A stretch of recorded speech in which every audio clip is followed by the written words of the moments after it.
Cachamaniacs.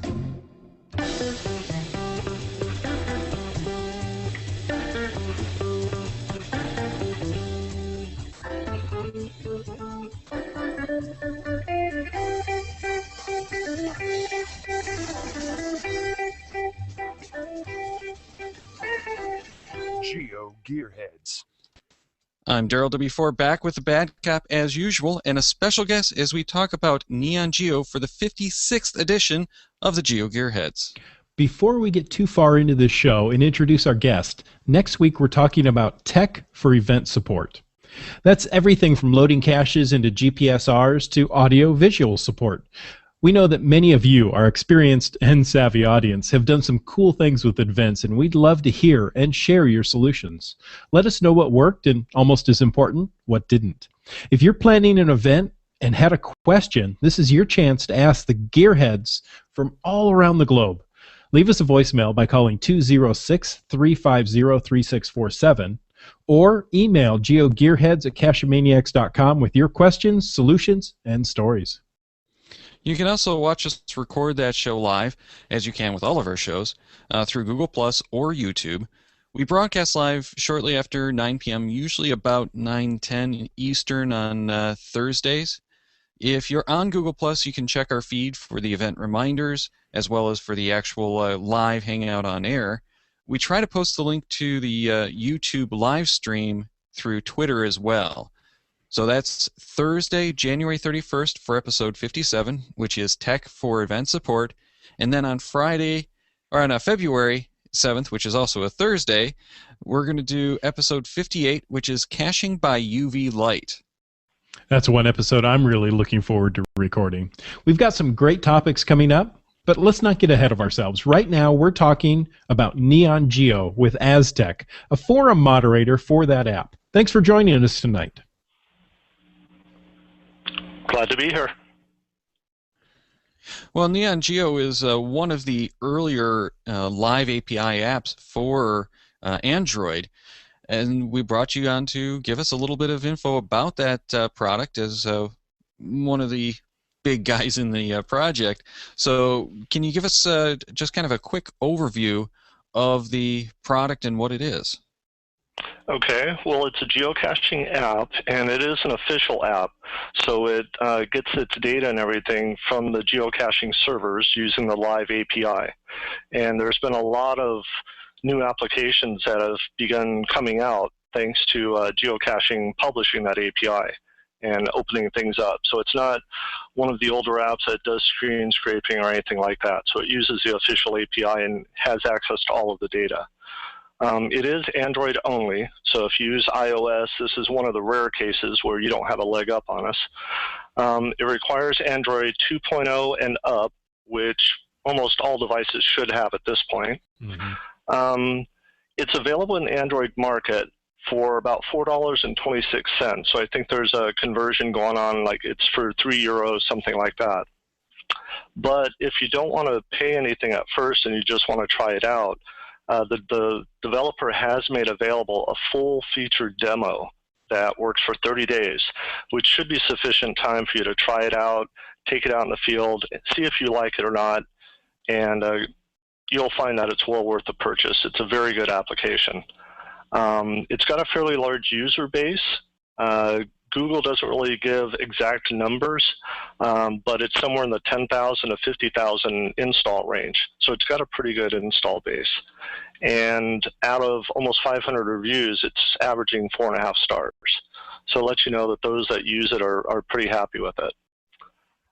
There's also a forum that's available. If you go to www.neongeo.com, there's a forum and a wiki that's available on there that the developer and a lot of the other people in the community have contributed to share information about how best to use it, different features. There's a lot of forums available where you can submit requests for new features, things like that. So there's a definite community that's available that is able to answer questions, things like that. So if you try out the application and you have some issues, that's a great resource to try out. Yeah, it is definitely one of the bigger communities for an app that I've seen, and having that trial version is really important because if you're going to get into any of these kind of apps, you really do want to try it out, make sure it works on your device and the way that you expect. And the different apps work in different ways, and a lot of it really, to me at least, is about a preferences thing. You want to have the app that works best for the way that you want to work. Exactly. And another thing to consider is there is an official geocaching app for Android that's available, but that app is $9.99. So this is, far cheaper, and in my opinion at least, it's more full-featured and a better application. I actually have both, and I've used both in the field, but I always come back to NeonGeo just because I prefer the user interface. It's got a great user interface. It's very straightforward. And one of the main reasons why I use NeonGeo versus other GPSs, like a standalone GPS from Garmin or Magellan, is it's always with me. I don't have to remember to power up another device, load up the data on another device, carry it around, the expense of it. It's always with me. So especially if you're streaking, doing something like that where you're trying to get a cache every day, it makes it a lot easier because you always have it with you. The data is always up to date because it gets accessed directly from the Google geocaching API. Mm-hmm. One issue that some people have had is that they've noticed a accuracy issue. All of the different Android devices that I've used with NeonGeo, and I've used 3 different ones, I've had it be just as accurate as my handheld GPS. I've used them side by side, and I've never had a problem where I couldn't find a geocache because of an accuracy issue. So personally, with devices I've used, I haven't had that issue. But I know, like with the iPhone, there's been a lot of issues in others. So that's something that, as you mentioned, it's a good idea to use the trial version so you can see if it actually works on your device so that you don't pay something just to find out it's not going to work.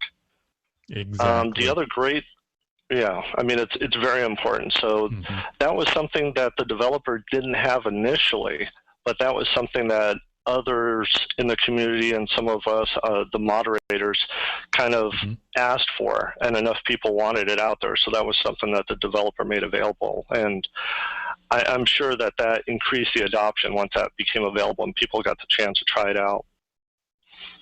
Some of the other reasons why I like this app, for one, it's got Google Maps on it. With the different map servers, which I'll talk about later. You can have street view, you can have satellite view, you can have topo views. It really opens up the possibility of whether you're doing a hike out in the woods and you need to know what the trails are or the topography around you, or if you're just in a crazy neighborhood where streets go all over and you just need to find the quickest way so you don't get stuck on a cul-de-sac or something. There's lots of options available so you can get there as fast as you can and as efficiently.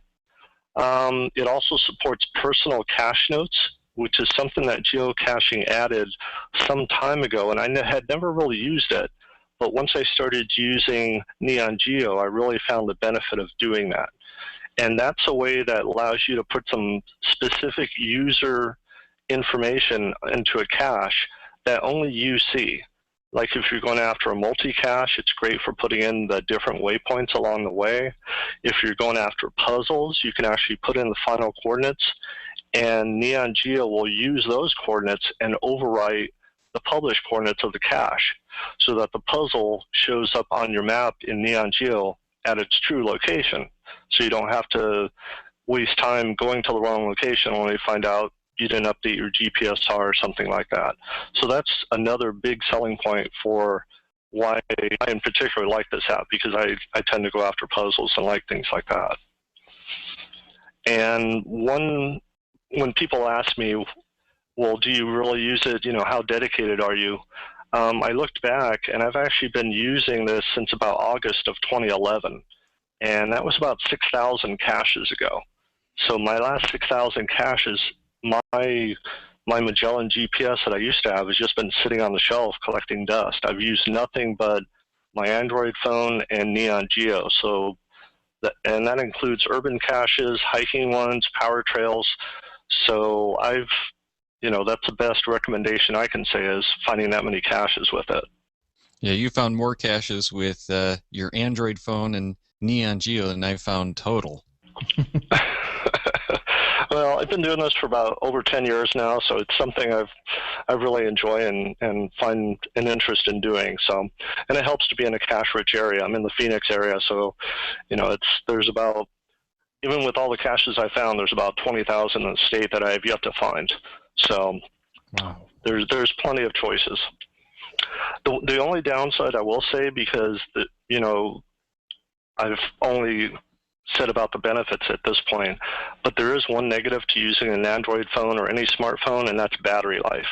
When you're using the GPS, if you're using data, all of those take a lot of power, so you have to make sure you either get an extended battery, make sure you have an auxiliary power source and spare batteries, something with you so that you don't find yourself halfway to the cache and everything goes dead and you're out of luck. So that is something definitely to keep in consideration. And that is definitely something we've talked about on this show several times. So go back and listen to those older episodes and find out all about batteries. Yep, I'm planning to. Now, you also had some things that are kind of in the wish list queue for improvements to the apps that you were going to share with us. Right. Well, that's another benefit. Instead of using a GPS that's produced by Garmin or Magellan, and you have to hope for improvements over time, those tend to roll out fairly infrequently. You tend to only get new features if you upgrade your device, and sometimes that's on the order of $400 or $500. With something like this, where it's only software on a device that you use for something else, the possibility of iterating and getting new features quickly is much higher. So there have been a lot of improvements that have come into the application from when it first started. Unfortunately, recently the pace of updates has slowed way down, but that kind of is to be expected over time as the product matures and becomes more full-featured. There's also some other issues that we can talk about later or whatever, but I definitely don't see this being a dead product or anything like that. There are definitely further improvements that are going to be made to it. If you look on the forums, you're going to see a lot of feature requests that are going in. Some of them are very niche related. One of mine might be considered that. One thing I would like to see in the application is support for benchmarks and waymarks, which are two other geocaching games I enjoy, but the app doesn't really support those natively right now. At least there is a way of getting some of that information in, but it's kind of a kludge. Some of the other changes I'd like to see, the device I use right now has 16 gigs of built-in storage. So having a database size limit of 5,000 caches, that worked fine before when you only had 500 meg or maybe a gig of onboard storage, but storage is exploding in the availability of it. So being able to carry more caches on you, being able to download more logs so that you have more data to look back on, things like that are some of the changes I'd like to see.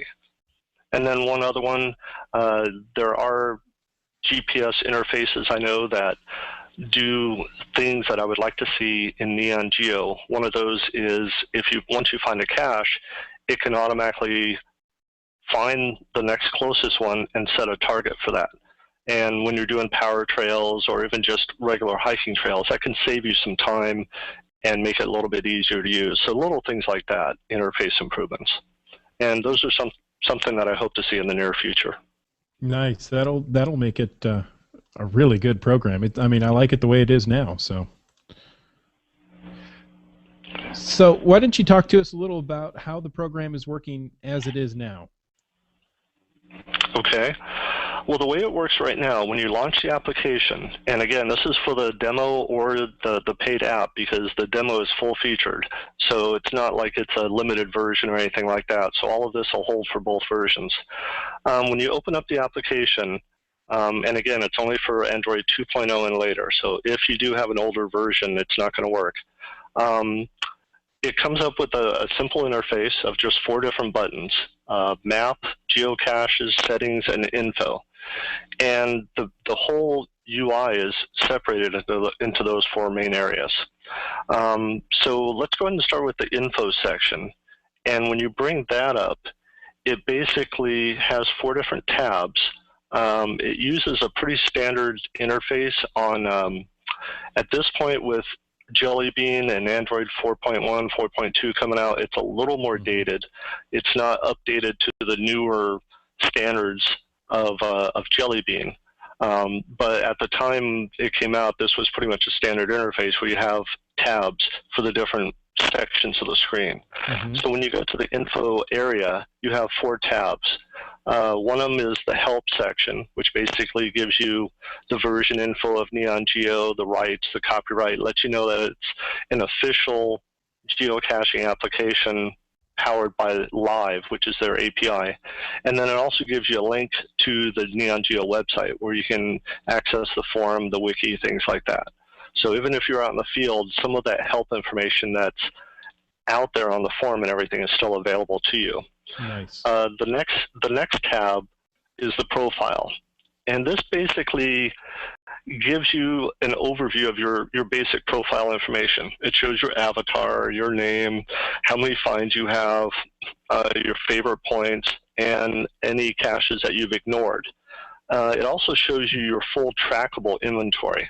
So any trackables that you've grabbed or that you own are going to be in your inventory so that you can manipulate those. You can drop them in caches. You can do different things like that. So there's a full list of those that are available. And if you click on one of those, what it does is it brings up the full page similar to what you will have on the website. Or if the trackable has a goal, you can see what it is. And that's really handy if you're out in the field and you pick up a trackable and you're like, and it doesn't happen to have a tag or anything associated with it.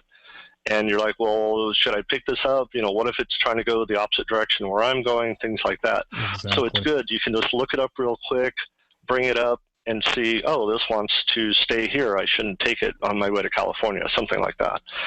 And then there's also a link to the full cache page where if there's information that may not be there, some pictures, things like that, you can look that up as well. So it's a great resource for those caches who like to do a lot with trackables, and unfortunately tags get lost, things like that. Information isn't always available. So it's a good resource to have that available. Nice. The next thing is on your profile page as well, you can actually see your pocket queries. And that lets you access your full list of pocket queries, same as what's shown on the website. And you can download those directly to your device. So even if you've left home and you forgot to update or anything like that, and maybe you've created a pocket query for a specific section or for a trip out of town or a business trip, you can download that pocket query and still have full access to it. There are delete buttons as well, but don't be confused thinking that that deletes it from the website. All that does is delete it from that internal list on the device. Same as the trackables, just to make it a little bit more manageable. If you have a long list and you want to narrow down just to certain ones, you can kind of clean that up on your device. But it doesn't delete anything from the website as well. Finally, you can also see GPS status. If you're having some issues where it doesn't seem to be giving you good accuracy, you can bring up the GPS screen to actually see what your latitude, longitude are, your altitude, speed, accuracy, bearing, and how many satellites you have, as well as a compass bearing if you have that enabled on your device. So it's just kind of a quick, it's more just for reference, make sure everything's looking good and operating the way it should be. Also, if you're trying to see, if you've looked at ground zero and you're not finding the cache, like, well, how accurate am I even looking at? Am I way off? You know, if there's a lot of tree cover or something like that, it gives you a visual way of seeing, okay, no, I've got good accuracy. It must be something else, or I'm off today, something like that.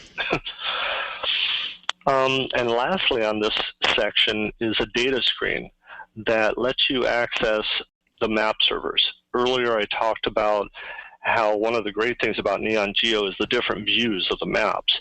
Well, this screen lets you kind of manage that information that you've downloaded to your device. All the maps store their information based on tiles, and this lets you see how many tiles you've downloaded, how much storage you're taking. You can delete them if you want to free up some space, things like that. So just a way of managing that information. Nice. So that's pretty much it for the main tabs.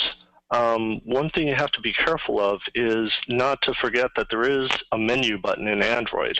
And if you're in that main screen on the info section and you hit menu, it actually brings up a menu on the bottom of the screen that gives you some more options. One of those is synchronize. And what that does is that'll synchronize some of your profile data with the data on gc.com. You can synchronize trackables, pocket queries, and your ignore list. The trackables will just update the list based on what's showing there. If you've done some caches and you haven't updated your device in a little bit, you have to manually track it or synchronize it. It'll do that automatically when you first launch the device, but if you've moved some trackables around, things like that, it just kind of makes sure everything's up to date. Like Sure. If you've retrieved a trackable from a cache, you want it to show up in your list, so you can do something with it. The other thing that's really great on this is the ignore list. And I hadn't really used the ignore list before because it was only something that seemed to benefit you when you're at home. But with it synchronizing with the device, it makes it great where if there's a cache and it doesn't seem to be maintained very well, you can put it on your ignore list. And the ignore list, when you synchronize it, when data is downloaded to your device from geocaching.com, if it's on your ignore list, it doesn't appear. So you don't have these extraneous results populating your map when you bring it up and oh, that one I know I'm ignoring that one, or that's a puzzle I know I'll never do, or anything like that. So it's a nice way of filtering out to make sure that you'll only see on the map what you really want to see. See, and I use that ignore list for those nasty puzzle caches that I can't seem to solve. Yeah, they're the ones that drive me nuts. Or some of those challenges that you know that you'll never qualify for. Things like that are great. The other two options that are on here is there's a logout button because when you first launch the app, the very first time you install it, what you need to do is it'll ask you to authenticate and log into your account. And that's so that it can retrieve your information from your account, synchronize, and do all that. So you will have to enter your login and your password the first time. If for whatever reason you want to log into a different account, say you're with your spouse and they have a separate account and they want to bring in some information or log a find or something like that, you can log out and then they can log in and their information will be synchronized. So it just kind of allows multiple people to use it, or you can log out if you want to clear information, things like that. The other thing is there's an edit signature. When you log a cache, there's a template that you can create that automatically populates your found logs. Some people like to put in the number of find it is, or the date and time that they made the find, or their favorite quote.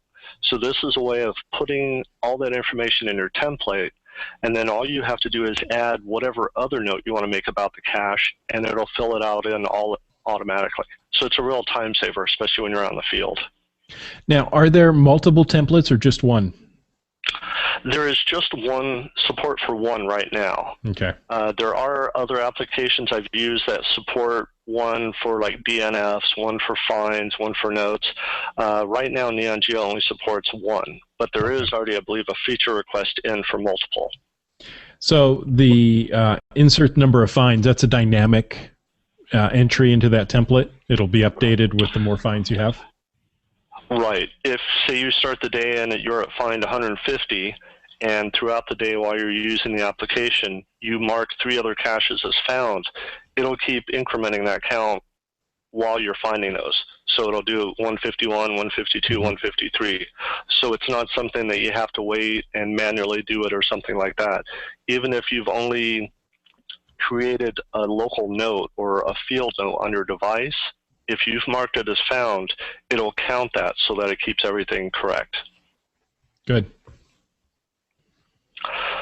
Okay, so that's pretty much it for the info section. Kind of working backwards into the setup, and then we'll go into the actual use of it. The settings section gives you a lot of different options. That's another benefit of having software is you can customize it the way you want versus having a GPSR that comes from a manufacturer and they kind of dictate what the icons are going to look like or the map levels, things like that. You have a lot more control over it this way. When you go into the settings sections, which again is from the main menu, just going to be one of those 4 buttons on the main menu, you're going to see a variety of sections. Some with checkboxes, others will be actual labels that will take you in further levels of settings. The first one is online, and that lets you either set the network to be online or offline. If you're in an area where you know you're not going to have connectivity or you've set everything up before and you don't want to waste battery life, or maybe you're using a Wi-Fi only device like a tablet or something like that where you don't have network access, what you can do is set this to offline, and whenever you try to retrieve information from the website or map tiles or anything like that, if it can't find it locally, it won't even bother trying to download it. So it just saves you battery life, and it saves you from even having to wait while it tries to connect and then times out and tells you it couldn't, things like that. So there's a definite understanding that some people are going to want to use NeonGeo in an offline situation. Now, that doesn't turn off the radio on the phone itself or device itself. It just turns off NeonGeo's access to it, correct? Or access to data. Correct. Okay. It basically lets NeonGeo know, don't even bother trying to connect. It doesn't check first to see if you have connectivity or not. You can, if you have it set to offline, even if you have a strong Wi-Fi signal or network signal, it's just not going to try to download anything. So it's completely independent. Nice. Say you set your phone to airplane mode where you have all the radios off. If you don't set this switch to offline, it's going to continually try to download over the radio network, trying to get that information because it doesn't know that you're trying to use it offline. So it's going to keep coming back saying, I wasn't able to connect, I wasn't able to connect. So if you tell it offline, it won't even bother. It'll just say, you're in offline mode, just continue on. So it's more of a time savings and a battery savings.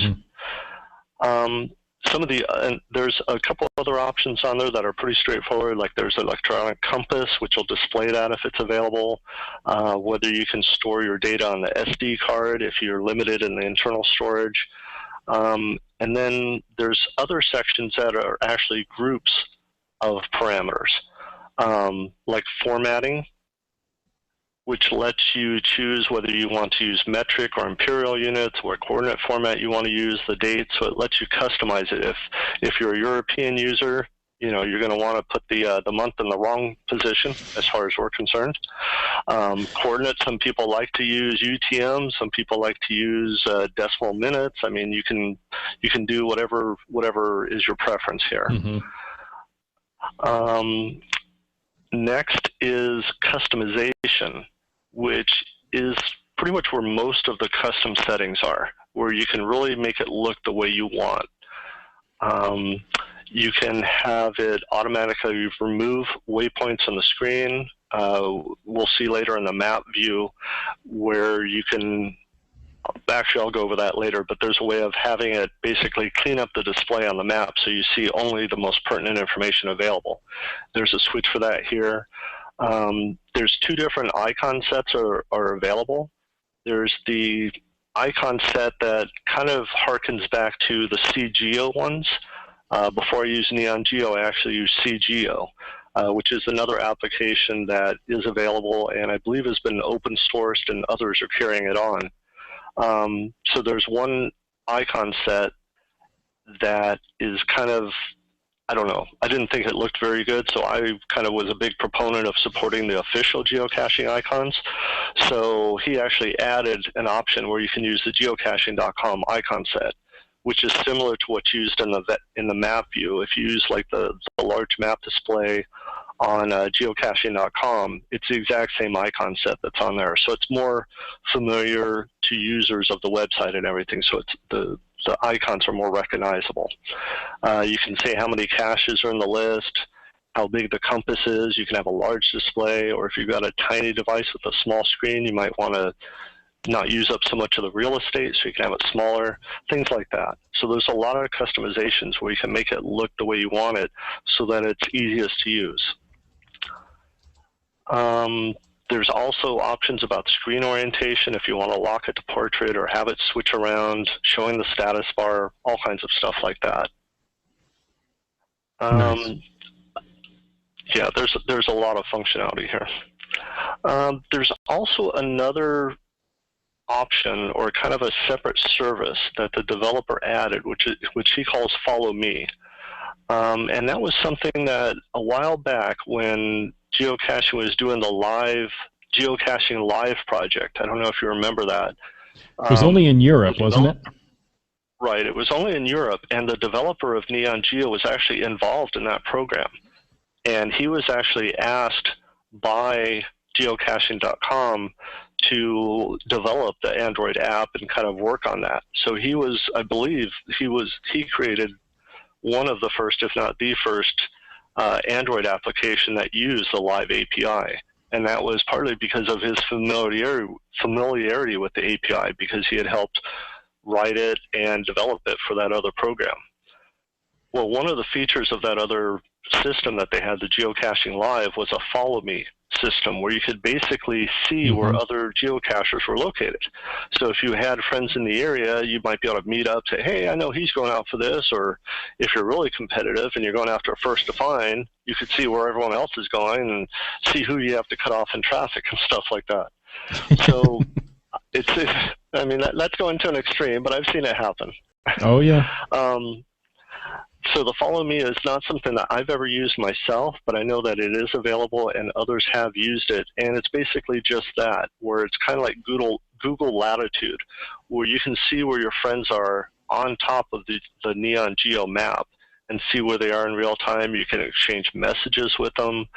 You can pick your icon, how often you update your location, and you can also obfuscate your coordinates if you don't want to let everybody know exactly where you are. So if you're concerned about privacy and stuff, you can do that.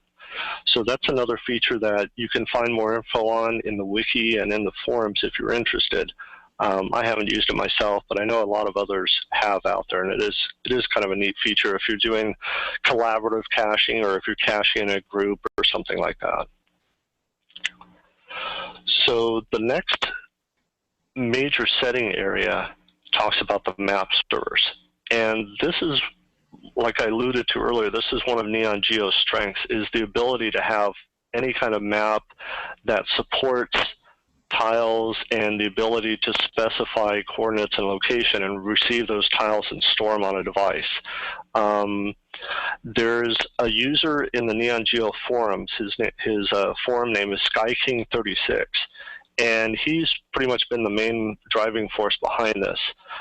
He's provided info about using a tool called Mobac to create offline maps where you can select an area, download all the tiles, it'll create an SQL database, and then you can actually load that into NeonGeo so that you have all of your maps offline. So you don't have to waste data, worry about connectivity or anything like that. You can set up your device to download all full information down to whatever zoom level you want onto your device. And then when you're out in the field, you have that readily available. So it's a great tool. And he also, I'm pretty sure, pioneered, at least in our little group and forum, the idea of having hybrid maps. Inside the settings of the map servers, you can pick to either add a map server, edit, or delete a map server. And some of the settings for the maps, in addition to specifying what the URL is, you can specify a secondary URL, so a secondary type of map, where when you zoom in past a certain level, it'll switch over. And what he does is he uses the street maps up to a certain zoom level, and then when he gets close to the cache, it automatically switches over to the satellite view, which really lets you zoom in on the location and see which tree it's behind, which building, which bush, things like that. So That's really nice. It's a great way of not having to manually switch from one to the other, but having it automatically do it. So that was a great idea that he came up with. And there's a lot of information in the forum and the wiki about different map server links. Like I believe someone was trying to find it for ordnance survey maps in the UK, things like that. So there's a lot of different resources available that if you're interested and definitely want to use this tool offline, you should definitely look at those, because the tool definitely supports it. There's just a little bit of configuration you'll have to do to set it up, but once you do, you'll have a full-featured device even if you don't have connectivity.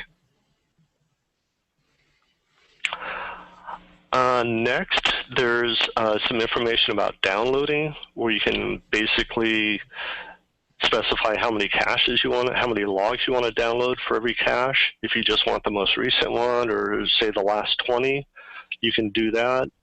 You can either include your finds if you want those displayed, or your owned ones if you want disabled ones to show or not. So you have full access and full control over exactly what you want to search for and what you want to appear. Personally, I tend not to have the find showed, because it just kind of becomes a little too hard to differentiate between everything. But if you're trying to find one and you go by an area and you're with someone else that you've already found it and they haven't yet, and you want to look it up, it's a great way of doing that. You just have to change that setting, load up the map, and you can find it right away. So don't think that it's only useful for caches that you have yet to find.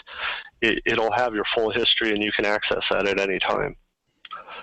Another tool that was added in, I was one of the proponents, and I know several others were in the forum as well, was having a proximity alarm. If you're out in the field, whether you're driving by a cache or if you're just on a trail and you're walking by, I've had it happen several times where I've just didn't know there was a cache there and I went right past it, only to have to turn around or backtrack. So this is a way of having the device either make a sound or vibrate, something like that, just to give you an indication that, hey, you're nearby, start paying attention, something like that. And this is something a lot of the regular standalone GPSs have. Right. So it's nice to have that included as well. It just kind of brings it more on parity with the other devices. And it also will adjust for speed. So if you have it set for a certain distance, if you're going faster, it'll let you know with a little more warning than if you're just walking towards it. Finally, there's some basic system settings. If you want to save your battery, especially if you're doing on an offline mode or something like that, it'll shut down the GPS and the sensors when you turn off the screen, so it's not continually draining your battery. It'll save offline maps, which means when you're browsing on the map and you're downloading those tiles for different areas, it'll save those instead of discarding those. So that saves you from downloading those again. And then there's some other settings that you can do if you're limited on memory and you can't hold a full database of 5,000 caches, which is the limit of NeonGeo. Maybe you're limited, you can only hold 500 or 1,000. Well, you can make that setting so that you don't accidentally go over that and then run out of memory or something like that. And there's also Bluetooth GPS support as well, which I've used and has worked well as well. So those are the main system settings. There is another kind of a hidden menu from the main menu of the device, of the program. When you're at the main screen with the 4 buttons, if you hit the menu button, there's going to be 3 options you're going to see at the bottom of the screen. One of those is quick search. And for anybody that's used this on the website, you're going to be familiar with it. It lets you search by name, search by GC code. So if you recall a cache, but you can't quite remember exactly where it is or the GC code, you can put in a name search and bring it up that way. There's a message history, which lets you see messages that you've exchanged through that follow me service I talked about. And the most important option here is cache database. You can actually have multiple databases. Each one has a limit of 5,000 caches, unless you change it and have a lower limit. But you're only limited to the number of databases based on the storage on your device. So if you wanted to have multiple databases for your state and have every cache in your state or in the country, you could very well do that. And it's a great way of separating up your caches. If you have puzzles, say, that you've solved and you want to keep those in one database, you can do that.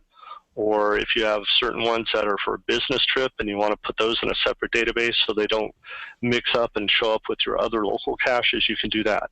So it gives you more flexibility and is another option that some standalone devices offer, but some don't. So it's another good selling point to give you more flexibility.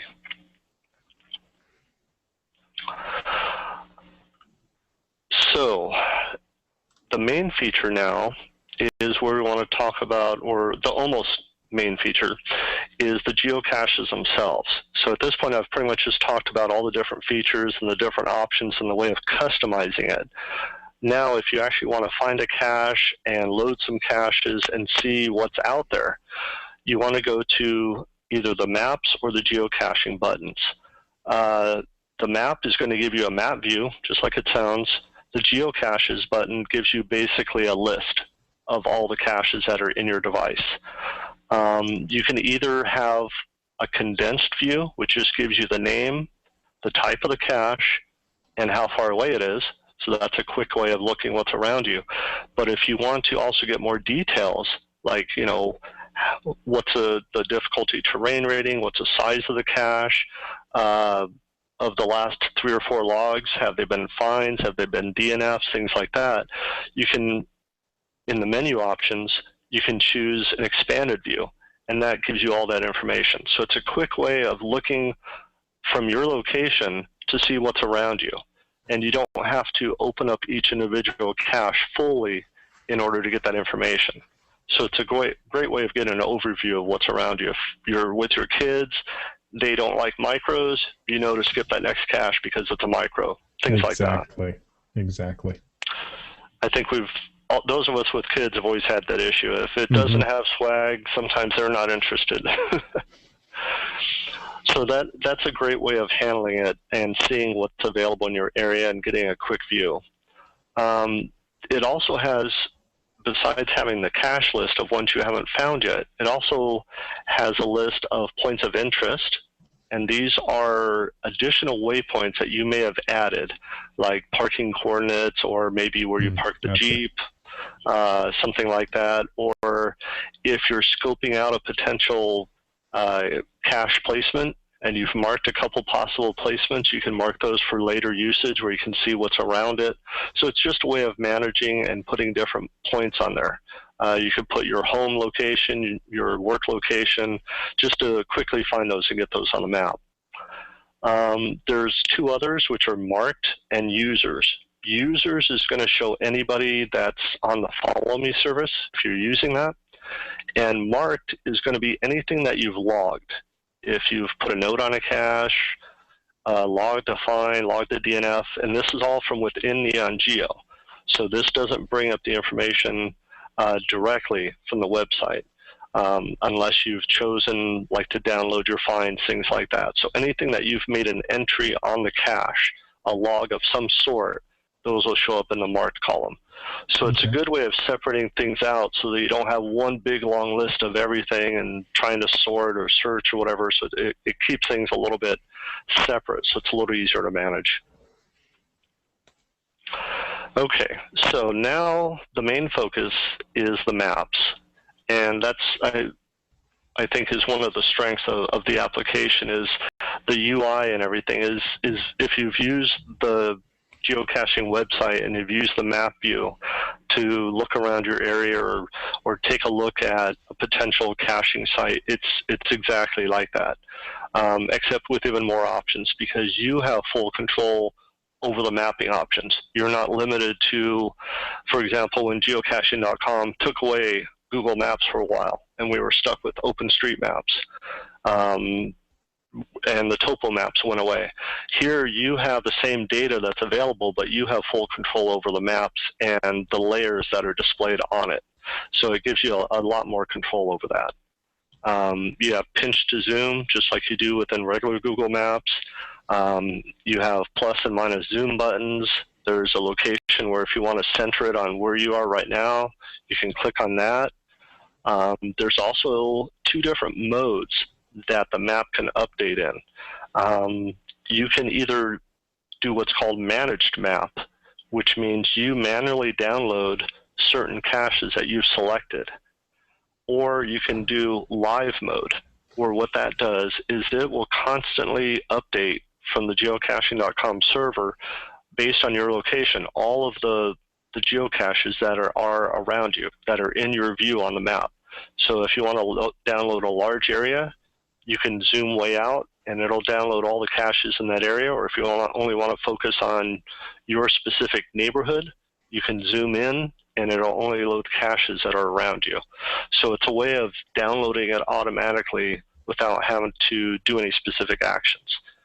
And again, all of these actions, I didn't mention this earlier and I should have, are tied in through the API. So one of the important things to remember is that access to the API is limited to premium members. So if you're not a premium member and you're a basic member, and this is a limitation not imposed by NeonGeo, but it's imposed by geocaching.com for the API. Mm-hmm. You can only download detailed information about 3 caches every 24 hours. So if you're a basic user, or say one of your kids wants to use this, they're not going to see the same information that a premium user is. So they're really trying to encourage people to pay for that premium membership and support the site to get the full benefit of the API. So, you know, it's well worth it. I've been a premium member all 10 years, 11 years that I've been a member of geocaching.com, and I think it's well worth it. But the fact that it does give you at least a few, if you don't want to pay anything out of pocket and you're brand new to geocaching, you can download the free 30-day trial. You can try to find a couple nearby caches, and it won't cost you anything. So there is still a way of trying it out and everything without having to lay out any cache. But to get the full benefit of all the syncing and all this information, you do need to be a premium member. So apologize for not mentioning that earlier. So on the map view, just like on the geocaching website, you have access to all of the caches. It'll show the icons depending on what view you want, what type of icon you want to display. It'll show you whether it's a traditional cache, a multi-cache, an earth cache, or that'll all be indicated by an icon. When you choose a location and a cache that you want to go to, all you have to do is tap on the icon on the screen, and it'll bring up a window on the bottom of the screen that has the details of that cache. Similar to what was before in that expanded view, where it'll show you the difficulty, terrain, rating, the number of finds, or the number of recent finds, the type of cache, the owner name, the cache name, that kind of info, as well as the distance to it. And then if you want to go to it, you just set it as a target. So you use the menu option and you do set target. And then that basically will create a line on the map that goes from your current location to the cache, and it'll pop up a nice overlay on top of the map that shows you the compass bearing, the distance to it, and the name of the cache. So it's a nice way of, on some geocaching apps, you have the compass view or you have the map view. And it's kind of a pain going back and forth. So I thought this was a great way of combining the two, but in the settings, there's options where you can choose to have a small compass, a large one, so you can decide how large that compass displayed, how much of the real estate on the screen it takes up. And I find it's very useful. You don't have to switch back and forth. You can be routing on streets and everything to get to the general area. And then when you get close, you can still just use the compass view without even having to change views at all. So it's a great way of having everything on one display. I like that. So the other thing that you can do when you click on a cache and you've actually found your way near it, is on that overlay that pops up, you can actually tap on it and it'll bring up another display that's more focused on getting you that last little bit. Once you've parked the vehicle and you're walking to the cache, you want to get your bearing to it, know exactly how far you are. So it brings up a compass display that brings up a larger compass that shows the distance to the cache, it shows your accuracy, and it gives you all the pertinent details about the cache right there all on one screen. So it's kind of more of a change in mode where you're not driving or whatever transportation you're using to get to the cache site, and you want to focus on that last 500 feet, something like that. So, and to switch back and forth, it's just a matter of hitting the back button. So it's very easy to move back and forth and get the full information that you need, and it helps a lot to find the caches. Yep, that ground zero viewpoint. Exactly. So you can kind of focus and get down to the nitty-gritty. Sometimes I try to see if I can find the cache without going to the detailed view. Sometimes you can't quite do it, so you can always kind of have a challenge with yourself to see if you can do that or not. Also, what you can do is, in addition to having just that overview, which just gives you some of the basic information, which is, for example, what you would find at the very top of the cache page, you want the description of the cache and the logs. To get that, all you do is tap on the cache name, and that brings up a full page that shows you essentially all the information that's available on the actual cache page. It'll show you the owner, the date the cache was placed, the GC number, the type, difficulty, size. It'll even show you the favorite points that it's received, and it also will show you all the attributes. So if you've just gotten there and you're not sure if you want to be careful if there's a lot of thorns in the area, something like that, or if this one's not available at night and you should come back another day, it shows all the attributes right there. And in addition, it shows the full text of the description. It'll show you the logs if you scroll down further, and it'll also show you any hints that are available. If you hit the menu button, there's a button that will show hints, and it'll automatically decode it for you, so you don't have to worry about doing that out in the field. And it'll automatically decode the hint so that you can use that if you need to refer to it. If there's any trackables in the cache, those will show up. And those will also be with a direct link where you can automatically go to the website, or I'm sorry, not the website, but the page about the trackable. So if you bring it up and you see there's a trackable in there, you can click on it ahead of time and already know before you've even found the cache if that's one maybe that you should even bother looking at because it doesn't want to travel, or maybe it's gone missing, something like that. So all the information is readily available right there on that screen. Images as well. If there's images that are available on the website, maybe they've posted a spoiler image to help you find it, those are all available as well. And all of the logs, depending on the settings, however many you said you wanted to download, those are all available to you as well. And if you've done a personal cache note, like I mentioned earlier, which you can use on multis and on puzzle caches, and I put a sample in on the show notes and everything that you can look at later if you're interested. It'll show you where it puts in the new coordinates, and that actually overwrites the original cache coordinates, but it still shows them to you. So if you need to refer to those for any reason, like if you thought you knew where stage 2 was and it wasn't, you haven't lost the coordinates for stage 1. So it gives you a way of backtracking, and you can edit those in the field. If you put in specific notes, like I couldn't find it and so said it's over here, any notes like that you can put in and access those in the field. And I found it very useful, especially if you have DNFs or puzzles, anything like that, to have that information available at all times. So it's a great tool to have that. Some of the other settings I've talked about are available as far as the maps. If you put in a personal cache note or you have updated coordinates, the icon that's displayed on the map will actually have a green border around it. So if you're looking at a bunch of puzzles and you're trying to find out which ones you've solved, or if there's a multi and you want to know if you have the final coordinates, even without opening up the full cache page, you can see from the map view whether it has updated coordinates or not. So it's a nice way of simplifying that display. You can also show your caches you own, and those are using the same symbol that's on the website, where it's a little yellow star, as well as caches that you've already found. And if you're interested in the alternative icon set, those are available, and they'll just show up with different icons on the map. So that's the essentials of the map display. The next thing is, once you found it, hopefully you found it using the first display. If not, maybe you need to go into the detailed compass view. Either way, hopefully you found it, right, or you haven't found it. Either way, you want to log your experience. So you can either log it by one of two ways. And this is also useful if you're trying to use this offline.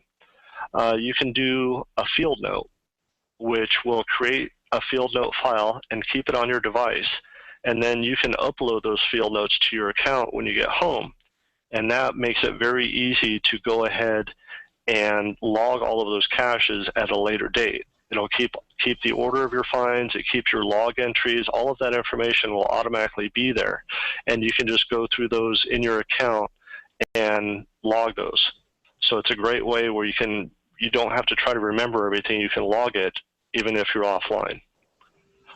The alternative way of doing it is logging it online if you do have a data connection. And if you log it online, there are a couple additional options that you have available to you. And again, remember that there is that option from the main menu where you can create a signature that'll let you create a template that is information. For example, I tend to write thanks for cache number, and then I put in the find number. So that's something that can make it a little bit easier if you're trying to keep track of them and try to simplify things. Mm-hmm. So if you're trying to log them online, you can also manage trackables. You can dip a trackable, which means drop it and retrieve it back, or you can drop off a trackable. So, and that will be based on your existing inventory. So if you click on the trackables tab of the online log, it'll show all of the ones that are in your inventory based on the last time you synchronized, and then it'll give you an option of do something with it, either dropping off, dip it, or no action if you accidentally tapped on it, you didn't mean to. And there's no limit. You can drop all of your travel bugs you have in your inventory, dip them all, things like that. So it's a real time saver without, again, having to do that when you get back home. You can do that all directly in the field, and everything's up to date before you've even left ground zero. The other thing you can do is you can add a photo to a log. I know that there's a request in the forum for support for more than one photo. I believe right now it is only limited to one, but it does give you the option of posting a photo. This is especially useful if you're doing this for like a virtual cache, where you need to provide proof that you were there. This simplifies it so you don't have to remember later on, you've logged it, but you forgot to post your photo, so they delete your log, or an earth cache, something like that. It just, again, makes it easier to do everything all at once while you're there at the cache site so that you don't forget. You can put in a description, a caption, and all of that, and upload the photo directly from the application. Just a couple other small things that I'd like to add in, other nice features. From the map screen, again, if you hit menu, there's some additional options that are available to you. You can do a search where instead of automatically having it download all caches, you can filter the results of your search. You can limit the number of caches to download. You can download caches based on your GPS location or the center of the screen. And this is really good if you're looking at another area. Say you're at home and you're looking out of town and you want to download some caches. You can go to that area and have it download based on your screen position and download like the 50 closest caches to that area, and I'll automatically have them on your device. So it gives you extra flexibility that way. You can limit the difficulty, the terrain, the cache type, and there's also an advanced button on that screen where you can also have the option of downloading the full listing. Because usually when you do the download in this case, it only downloads the basic information about the cache. It doesn't give you the full logs, and it doesn't give you the full description. It just gives you that summary information. So rather than having to wait and download that later, it gives you the option of doing that right away. The other options that are available on the map screen are one of the great things about standalone GPSs is having a breadcrumb trail, where if you lose your way or you forget where you parked, you didn't mark a waypoint, you can always just bring up your track log and kind of find your way back. NeonGeo also supports that functionality. Unfortunately, it's only limited to 2 miles. At that point, the breadcrumbs start disappearing. So I guess something eats them up at the end or something. The birds are following you. Yeah, the birds are following, exactly, or something, or they, they're bad breadcrumbs and they start decomposing. They're healthy for the environment. But after 2 miles, it's kind of a circular trail where the oldest one will disappear in order to put the newest one down. So that's another feature I'd like to see changed, would be expanding the length of that so it's more useful, especially if you're driving 2 miles, goes by pretty quick. Pretty quick. And they're, yeah, very quick, especially if you drive pretty fast like they do here in Phoenix. Can you save those? Save that track log? That's another option I'd like to see. Right now, there isn't an option to save that, but it would be great to be able to save that and export that into like a GPX file or something like that. That way you could share it with others. But right now, there's no option to do that. Okay. There's one other option where you can show additional information, and this is useful if you're placing caches. And that is, you can show the 0.1 mile proximity limit. And what that will do is on the display from the coordinates for the cache, it'll show a circle in red of the 528 feet rule. So if you're in an area, say like a mall or something like that, you can see where other caches are and how far away you need to be without actually having to target the cache and say, okay, I'm 528 feet, but where's this other one? Oh, wait, I'm 400 feet from that one. So it's a more visual way of seeing where everything is and where you are relative to those. And some people, you can also use these maybe to find multis, things like that, because well, they have to be a certain distance away, stuff like that. So it's a useful tool as guidance so that you don't necessarily have to wait till you get back home and can see where all the other caches are to see what's available. So it has some usefulness in that regard. And the final thing is you can also add points of interest anytime on the map. If you have a specific location and you want to mark it, say like where you parked your vehicle or a specific location that you saw and said, hey, that looks really cool, that needs a cache, I want to remember this and come back to it later. You tap and hold on the screen on an empty spot where there's no cache icon, and an icon and a menu will come up where you can add a point of interest. And that's a nice way of remembering those locations, and that'll show up in that playlist that we mentioned earlier. So that's the main features. I think I've covered most everything in NeonGeo. So were there any questions or? Well, you gave us a whole lot of information, a really good overview. One of our longer shows and definitely great starter material for anyone looking to get into NeonGeo. I would recommend, if you really want to check this out though, folks, go check out the YouTube link in the show notes, because he did give us some great screenshots that we brought up during this, and we'll give you a better view. We did have a couple of questions though via Google Plus for NeonGeo usage. And the first one came from, actually the first two came from Jersey Eric, but we'll start off with the one that says, I use NeonGeo as my caching smartphone app. My biggest gripe, when I have it target a cache, but I stop my hunt, how do I stop NeonGeo from hunting without logging a find or DNF? There does not seem to be a equivalent to my Garmin GPSR's stop navigation functionality. Okay. That's actually kind of not necessarily a hidden feature, but it's not maybe in an intuitive location. The way you get there is if you set a cache as a target, the way you do that is you hit the menu button from the cache page, and then you select the option Set Target. Well, to stop hunting for it, you do the exact same thing. You hit the menu button, and there'll be an option that instead of set target, it'll now say unset target. So that's how you would do that. And what that'll do is that'll take away that display where it has the line that shows the distance to the cache, things like that. And now you're free to continue looking for the next cache without it having that appear on there. Okay. We got another question from Jersey Eric. He asks, when I view a specific cache in NeonGeo, does it indicate if that cache is a premium member only or PMO cache? If not, is that a planned future enhancement? I am a premium member, and I've had a situation where I've hunted for a PMO cache based on a NeonGeo cache search.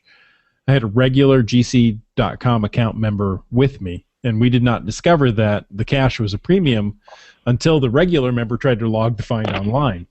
If NeonGeo had that PMO indicator, then I would have skipped that one since I was with a non-premium geocaching member.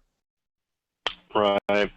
And this is something that has come up before in the forums, the NeonGeo forums, where right now there is no indication if it's a PMO cache, but that is something that I can foresee being added, hopefully in the near future. But unfortunately, right now, that's not an option. And I think part of that is the fact that because this is kind of geared towards premium members, I mean, in order to use the API and get the full benefit of the app, you kind of need to be a premium member. But there are others that have asked for that same exact functionality, so it is definitely on the feature request list. So hopefully it'll be implemented soon. And our final question of the evening comes from Nighthawk700, who actually wrote in via Google Plus as well about something you touched on a little earlier. And he said, the developers for several excellent geocaching apps have fallen by the wayside, and the apps have just languished, e.g. Smitty for CacheMate. I consider NeonGeo to be a very good app, and I have recommended it to others, but the developer for NeonGeo has been absent for quite some time now, which makes me reluctant to recommend it further. Are there any indications that he will be coming back to work on this, or releasing for others to do development? Yeah, I can definitely understand, because I was a longtime user of CacheMate and exchanged several emails with Smitty and everything as well, and was sorry to see that go away. I can definitely understand the concern. NeonGeo, when it was first developed, we were getting new releases and new features almost as fast as we asked for them. I mean, it was very rapid development. Unfortunately, recently there has been a time when the app has kind of languished, where there hasn't been a lot of contact with the developer. I have been in touch with the developer. In fact, he's the one that asked me to come and appear on the show talking about NeonGeo, and I have been in discussions with him about helping him with the development of the software, so that there is someone more active that is able to respond to some of those feature requests and develop the code further, update the UI so that it looks a little bit more modern and matches up with some of the Android, the UI specs that are available. So I don't have a firm date on this yet or any specifics that I can talk about, but it is something that is in works, and I definitely wouldn't consider NeonGeo to be a dead app. There is still a lot of usefulness in it, even though it hasn't been updated since July of last year, which speaks to just how much functionality is in it, the fact that it hasn't been broken, anything like that. So I'm hopeful that in the next few months, development will pick up again and there will be a new release coming out. Well, Aztec, thank you so much for being on the show with us today. We really appreciate the time and your obvious knowledge of this program. Again, thank you so much. It's been so good for me to learn new features of NeonGeo. Hey, I'm happy to do it. I appreciate you having us on, and hopefully this will bring about more interest in it, and we can talk about a future update in the future. Excellent. Yeah, I've gotten so much more information about NeonGeo than I ever had before. Or probably ever wanted to know, I'm sure. Well, next week we're back to talk about tech for event support, so join us then and send us your questions and comments. by Wednesday night so we can add them to the show.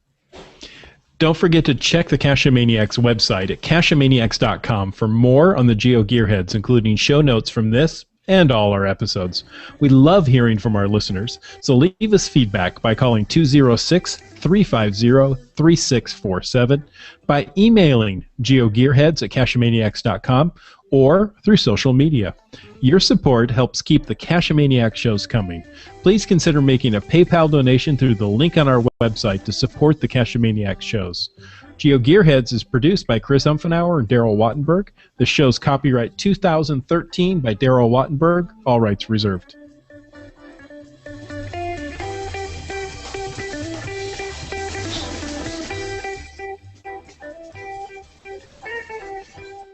Cash with the Cachamaniacs.